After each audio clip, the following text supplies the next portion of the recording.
Demokrasi itu budaya asing. Budaya kita mah kerajaan. Gue lebih suka konsep kerajaan gue, karena status sosial kita tuh jelas bedanya gitu. Kayak bangsawan, budak-budak. Ya, yang pintar-pintar ngatur pemerintahan, yang ngatur pertanian. Sekarang kan demokrasi kagak jelas status sosialnya ya. Masa tukang kayu jadi presiden? Dokter Richard Lee jadi YouTuber. Nggak jelas, harusnya kan 2 orang itu ya bertani aja udah gitu. Gak suka gue, makanya gue golput karena dari ini yang capres-cawapres aja ya, dari semua pilihan tuh gak ada ceweknya. Buat apa gue nyoblos mereka gitu? Mana bapak-bapak semua. Ada yang anak muda tapi kan ikutan bapaknya. Suka gue. Kalau caleg ada ceweknya juga, cantik-cantik, tapi gue tetap nggak milih. Karena sorry, cewek yang haus akan kekuasaan bukan selera gue juga. Gue nyoblos cewek yang pasrah-pasrah aja lah. Ya, kalau dicoblos terus ngatur mah nggak dulu lah gitu. Ya, nggak dulu lah gitu. Tapi meskipun golput ya, di hati kecil gue tuh gue pengen Prabowo menang. Karena dari semua calon, cuman Prabowo yang kelihatan pengen menang banget. Bukan, dia bukan pengen menang, pengen menang doang. Kalau yang lain kan pengen perubahan, pengen perbaikan. Dia ya udah pengen menang doang gitu. Orang tagline aja lanjut kan. Dia menang gak menang hidupnya lanjut. Gak ngaruh ini mah, ngisi waktu luang aja. Orang pas dilaporin kekayaannya asetnya paling banyak itu ya. Tahu 2T yang dilaporin 2T. Pantesan dia kan ngusulin yang makan gratis. Cuman menurut gue itu saran yang gak usah terlalu digembar-gembor lah. Karena itu kan program jangka pendek aja. Lu tahu nggak anak sekolah tahun 2023-2024 ada berapa? Ada lebih dari 50 juta. Kalau satu anak dikasih makan 20.000, itu duit 2T, habis 2 hari. 2T 2 hari. Hari ketiga mau dikasih apa? Masa T? Duanya hilang kan, tinggal T-nya itu. Tapi gue pengen Prabowo menang gitu. Karena kan kita udah pernah dipimpin sama berbagai macam jenis orang ya. Yang nasionalis banget kayak Soekarno pernah. Yang pinter banget kayak Habibie pernah. Yang religius banget kayak Gus Dur pernah. Bahkan yang so cantik banget. Pernah gitu. Yang belum ya yang kayak Prabowo. Nasionalis banget? Enggak. Pinter banget? Enggak. Religius banget? Enggak. So cantik? Enggak. Dia enggak so cantik, dia kan so rie. Paling yang mendekati ya, Presiden Indonesia yang mendekati dia tuh paling SBY doang. Karena dia sama SBY sama-sama punya jiwa seni. Dan kalau debat suka tarik piring transparan tuh. Iya, gak ada piringnya gitu. Emang harus gak ada, karena kalau ada piringnya kan bisa jatuh itu. Mending gak ada, jadi yang jatuh cuman harga dirinya udah. Pengen gue Prabowo menang gitu. Kita pernah dipimpin sama pemimpin yang dari awal kita suka banget. Kayak Jokowi. Dari awal kan semua orang hampir suka gitu, kecuali Prabowo ya. Iya, hampir semua orang suka gitu sama Jokowi. Tapi ujung-ujungnya kita jadi agak gak suka juga gitu sama dia. Nah sekarang ada kesempatan kita bakal dipimpin sama orang yang dari awal kita gak suka. Siapa nonton, nah, di akhir-akhir kita jadi kebal. Dari awal udah gak suka gitu. Bener berarti gak sukanya. Tapi banyak orang khawatir kalau Prabowo jadi presiden nanti bakal rusak gitu negara ini. Padahal belum tentu tahu. Amerika tuh pernah punya Donald Trump. Sekarang masih jadi Amerika itu. Iya kan, santai aja gitu. Dia nggak disukain sama rakyatnya dulu, tapi bukan cuman nggak bagus ya. Tapi ada juga pencapaiannya gitu. Donald Trump tuh satu-satunya presiden Amerika yang pernah datang ke Korea Utara salaman sama Kim Jong Un. Nggak ada ekspektasi itu loh. Nah siapa tahu nih. Kalau Prabowo jadi presiden akan ada hal-hal yang di luar ekspektasi akan terjadi. Nggak tahu kan lu? Jangan kan lu, dianya aja nggak tahu.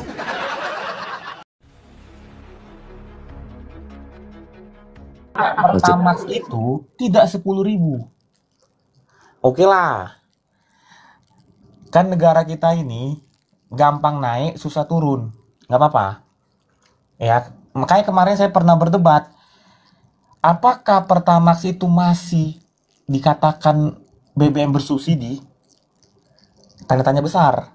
Nah, ini yang saya ingin merefresh teman-teman.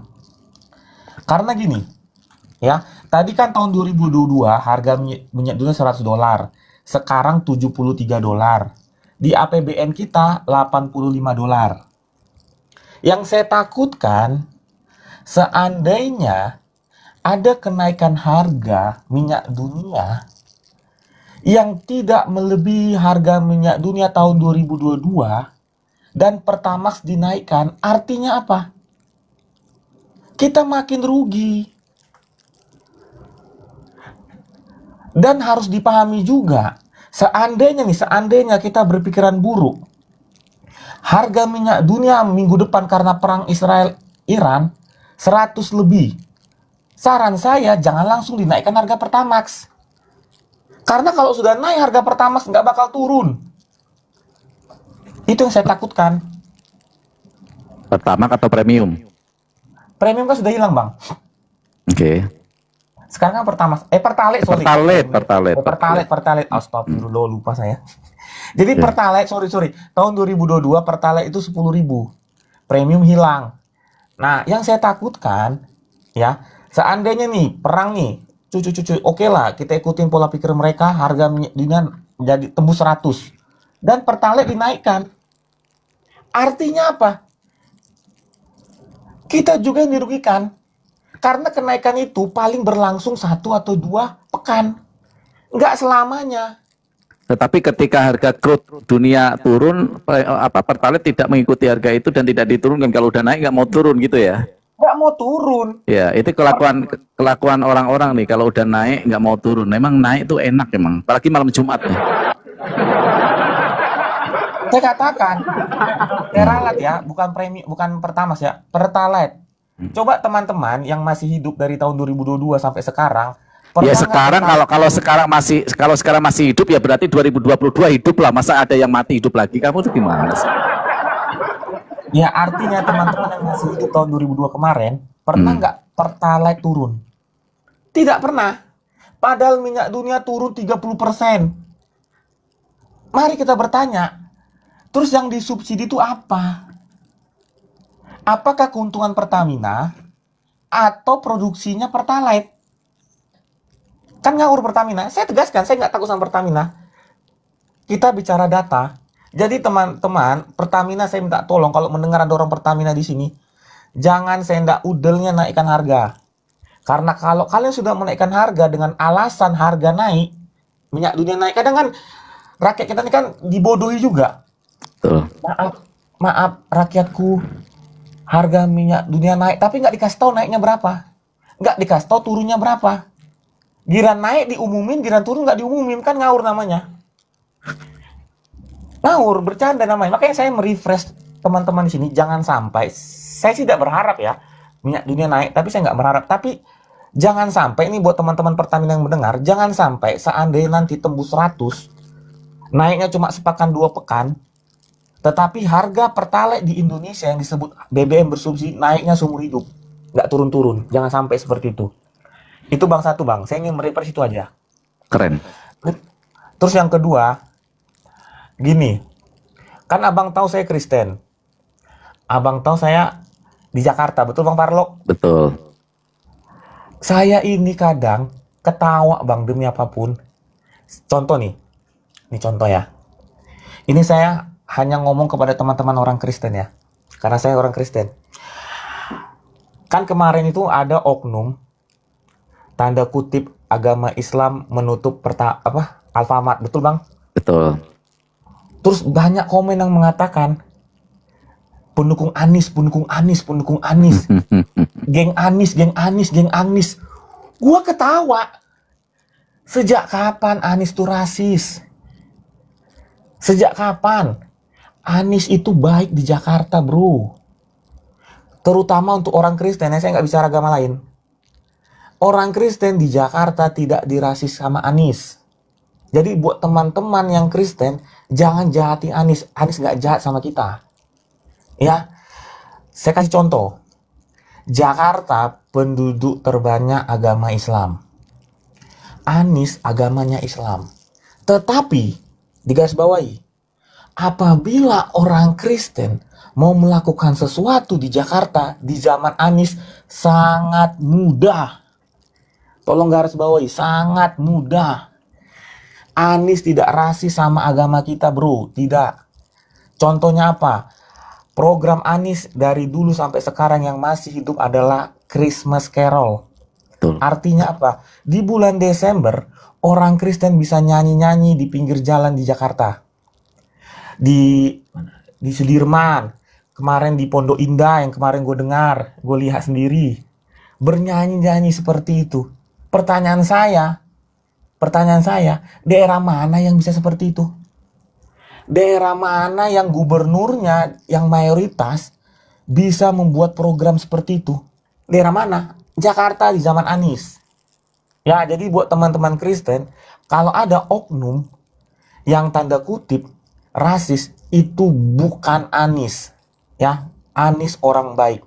Saya pendukung PDIP, bukan pendukung Anies, tapi saya support sama Anies. Makasih Bang Farlo. Oke, terima kasih Bang Vipi ya.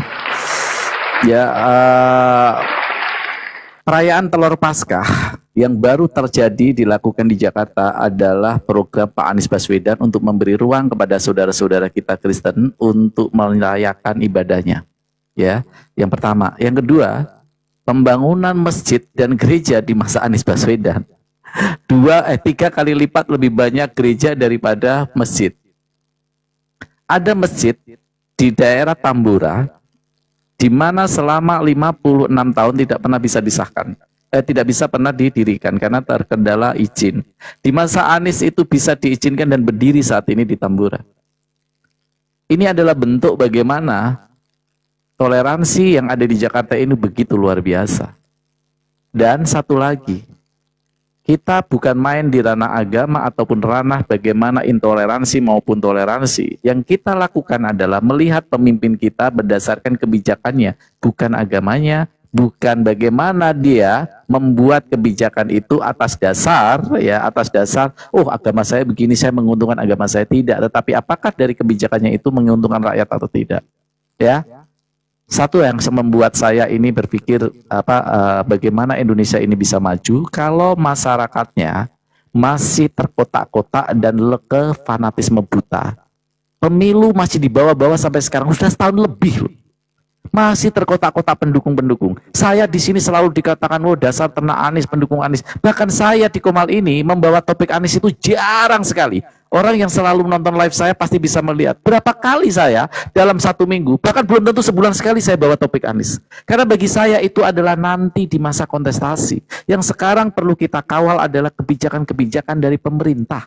Ini yang saya katakan sayang sekali. Hanya untuk mendegradasi Komal ini, argumentasi saya cuma dibantah, oh dasar orang sakit hati pendukung Anies. Bayangkan, narasi yang begitu luar biasa seharusnya dibantah dengan argumen-argumen yang baik, data-data yang baik. Boleh kok, saya selalu memberi ruang yang berbeda pendapat dengan saya kepada kalian di bawah untuk naik di Komal ini. Saya yang tadi yang maki-maki saya tiba-tiba turun. Atau karena dia tahu ketika saya tadi ngomong tentang undang-undang, ngomong tentang bahasa Belanda, Rechtsstaat, Marktstaat, dia hostnya ternyata paham. Jadi dia langsung turun ketakutan, bisa jadi ya. Jadi tadi agak sombong ya, tiba-tiba dia turun ketika saya menjelaskan tentang tata negara ya, itu biasanya seperti itu ya. Tapi saya apresiasi bagi kalian yang mau naik untuk membantah, karena bagi saya diskusi politik itu bukan tentang kalah menang teman-teman, tapi bagaimana perspektif kita logis atau tidak. Politik itu selalu dinamis, tetapi logis atau tidak argumentasi saya, argumentasi kalian, argumentasi yang bisa diserap oleh masyarakat yang nonton atau netizen yang nonton ini, oh iya ternyata benar ya argumentasinya, itu ya. Bang Rod Oreo, Bang Bokir, silakan. Assalamualaikum warahmatullahi wabarakatuh, selamat malam, silakan. Yuk, waalaikumsalam Bang Farhan, makasih. Jadi terkait tentang banyak sekali sebetulnya tadi Bang Farhan yang bisa saya coba analisa gitu kan, bahwasanya memang tepat sekali ya, bahwasanya setiap kali kita melakukan otokritik ya terhadap kebijakan rejim Mulyono atau Mukidi, ini selalu jawaban atau tanggapan dari para cebong atau ternak Mulyono itu selalu bilang Barisan Sakit Hati, Yaman, FPI, HTI, dan lain sebagainya.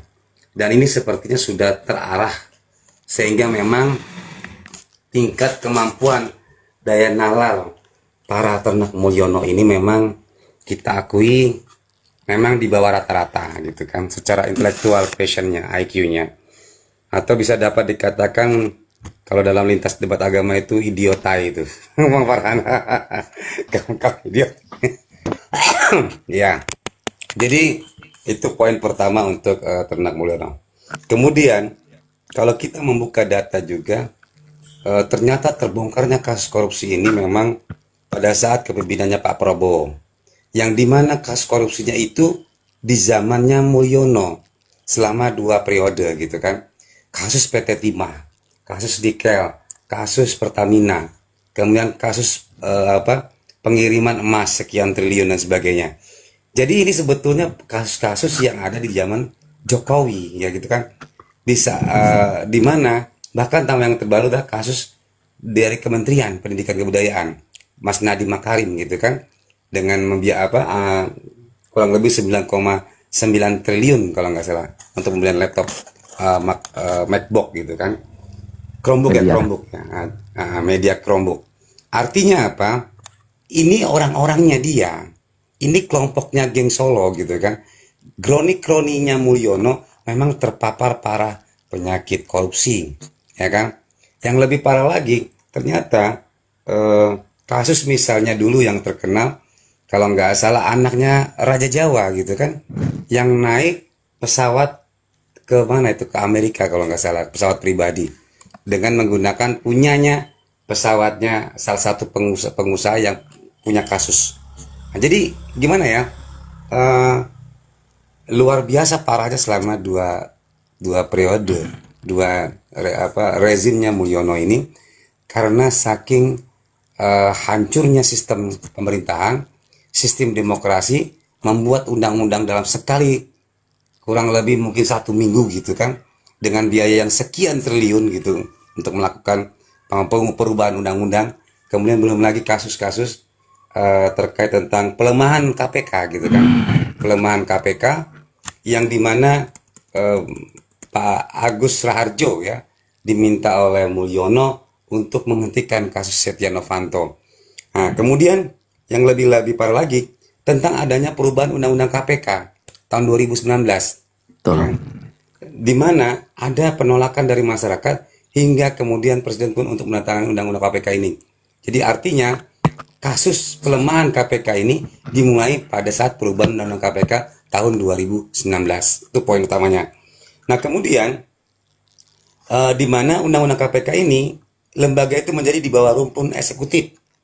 Lembaga independen kita pahami dalam hukum tata negara memang dirancang untuk memerdekakan pimpinan dan pegawainya dari anasir-anasir kekuasaan lembaga lain. Artinya, jika status KPK ada bermasalah dan jika masuk ke rumpun kekuasaan eksekutif, maka lebih mudah untuk dikendalikan. Inilah yang menjadi satu keniscayaan, sehingga lalu muncullah bagaimana menjadikan para